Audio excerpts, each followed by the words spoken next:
السلام علیکم ورحمۃ اللہ وبرکاتہ۔ پیارے بچوں، آپ قرآن مجید اٹھا لیں بیٹا۔ آج کا ہمارا سبق سورۃ البقرہ پارہ نمبر 1 صفحہ نمبر 10 کا پہلا نصف ہم نے پڑھنا ہے بیٹا۔ آپ توجہ کریں، میں سبق شروع کر رہا ہوں۔ اعوذ باللہ من الشیطان الرجیم۔ سورۃ البقرہ مدنیہ۔ بسم اللہ الرحمن الرحیم۔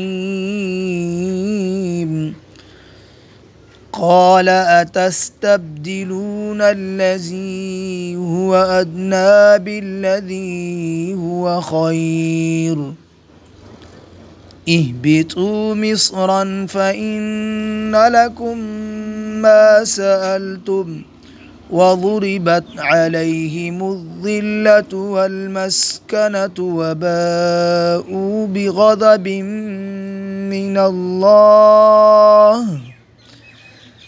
ذلك بأنهم كانوا يكفرون بآيات الله ويقتلون النبيين بغير الحق ذلك بما عصوا وكانوا يعتدون إن الذين آمنوا والذين هادوا والنصارى والصابئين من آمن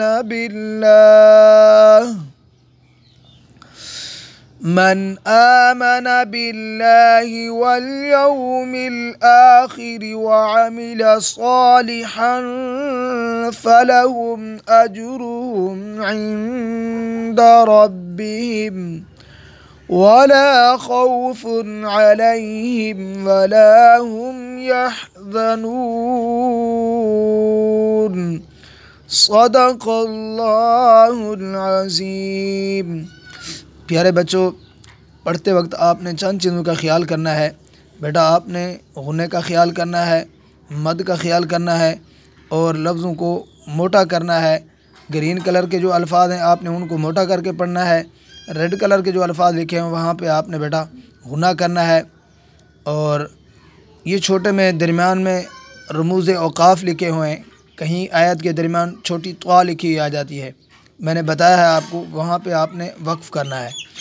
اگر درمیان میں چھوٹی قاف لکھی ہوئی آ جائے، جیسے یہاں لکھی ہوئی ہے، یہاں پہ آپ نے وقف نہیں کرنا۔ اگر آپ کا سانس ٹوٹ جائے تو آپ نے اس لفظ کو دوبارہ پڑھنا ہے۔ یہ قاف قیل ذوف کی طرف اشارہ کرتا ہے، تو یہاں پہ وقف کرنا یہ کمزوری کی علامت ہے۔ آپ نے اس لفظ کو دوبارہ پڑھنا ہے۔ اسی طرح درمیان لفظ میں آ جاتا ہے، جیم آ جاتی ہے چھوٹی لکھی ہوئی، تو یہاں جہاں پر جیم آ جائے وہاں پہ آپ وقف کر لیں، آپ کو اختیار ہے۔ اگر آپ کا یہاں سانس ٹوٹ جائے تو آپ نے دوبارہ اس لفظ کو نہیں پڑھنا، آگے سے چلنا ہے۔ اسی طرح سواد لکھی ہوئی آ جائے علیحدہ، یہاں تو ساتھ لکھی ہوئی ہے جیم کے ساتھ، تو اس پر بھی آپ وقف کر سکتے ہیں۔ ٹھیک ہے بیٹا، اگر آپ کا سانس ٹوٹ جائے تو آپ اس لفظ کو دوبارہ نہ پڑھیں، آگے پڑھیں۔ آپ نے ان چیزوں کا خیال کرنا ہے۔ اور تیسرے نمبر پہ بیٹا آپ نے ایک آیت کو ایک سانس میں پڑھنے کی کوشش کرنی ہے۔